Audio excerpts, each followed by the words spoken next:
ब्रह्मांड की उत्पत्ति का प्रश्न सदियों से मनुष्यों को आकर्षित करता आया है। हिंदू धर्म, विज्ञान और अन्य धार्मिक व दार्शनिक दृष्टिकोण से इसकी व्याख्या की गई है। जबकि विज्ञान इसे बिग बैंग थ्योरी के रूप में देखता है, हिंदू धर्म में ब्रह्मांड की उत्पत्ति और उसकी संरचना से संबंधित विभिन्न कथाएं और सिद्धांत हैं, जो वेदों, पुराणों और उपनिषदों में मिलते हैं।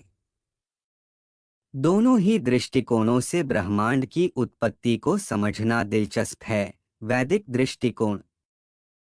हिंदू धर्म में ब्रह्मांड की उत्पत्ति को बहुत ही दार्शनिक और गूढ़ तरीके से समझाया गया है।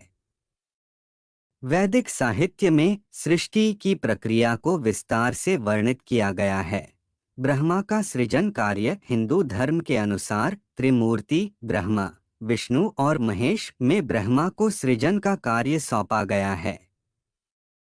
ब्रह्मांड को ब्रह्मा द्वारा सृजित माना जाता है।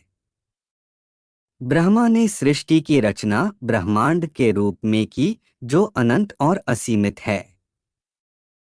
ऐसा कहा जाता है कि पहले ब्रह्मा ने जल का निर्माण किया और उसके बाद उन्होंने स्वर्ण अंड हिरण्यगर्भ का सृजन किया, जिसमें से ब्रह्मांड उत्पन्न हुआ। नासदीय सूत्र। ऋग्वेद में नासदीय सूत्र नामक एक श्लोक है जो ब्रह्मांड की उत्पत्ति पर प्रकाश डालता है। यह कहता है कि प्रारंभ में कुछ भी नहीं था, न सत्य था, न असत्य, न आकाश था, न धरती। केवल अंधकार था और उस अंधकार से ही सृष्टि की उत्पत्ति हुई।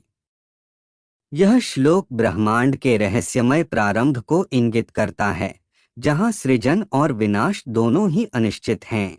महाकाल और अनंत चक्र। हिंदू दर्शन में समय को अनंत माना गया है और ब्रह्मांड बार बार उत्पन्न होता है और फिर नष्ट हो जाता है। इसे सृष्टि, स्थिति और लय के रूप में देखा जाता है। जब ब्रह्मांड का विनाश होता है तो उसे महाप्रलय कहा जाता है और फिर से नया ब्रह्मांड उत्पन्न होता है।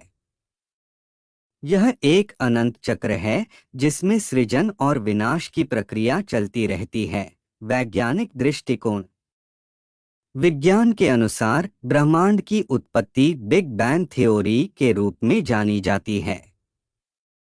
यह सिद्धांत कहता है कि लगभग 13.8 अरब साल पहले समस्त पदार्थ और ऊर्जा एक अत्यधिक सघन और गर्म बिंदु में संकेंद्रित थे। एक विस्फोट बिग बैंग हुआ और इस विस्फोट से पदार्थ, ऊर्जा और समय का विस्तार हुआ, जिससे ब्रह्मांड का जन्म हुआ। एक बिग बैंग थ्योरी। यह थ्योरी बताती है कि प्रारंभ में पूरा ब्रह्मांड एक बिंदु पर केंद्रित था, जिसे सिंगुलैरिटी कहा जाता है।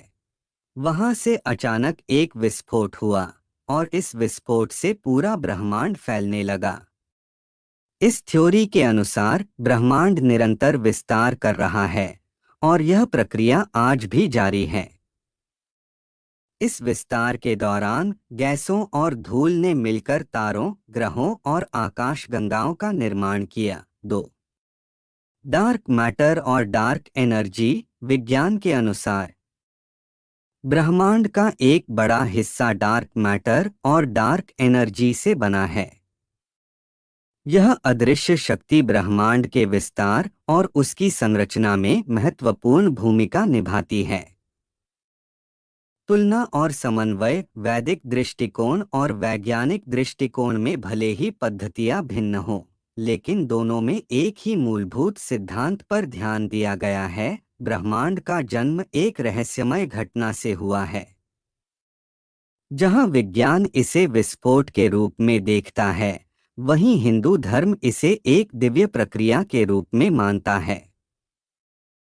दोनों ही दृष्टिकोण में यह बात प्रमुख है कि ब्रह्मांड का विस्तार और उसकी उत्पत्ति एक अद्भुत और रहस्यमय घटना है, जिसे पूरी तरह समझना अभी भी मानवता के लिए एक चुनौती बना हुआ है।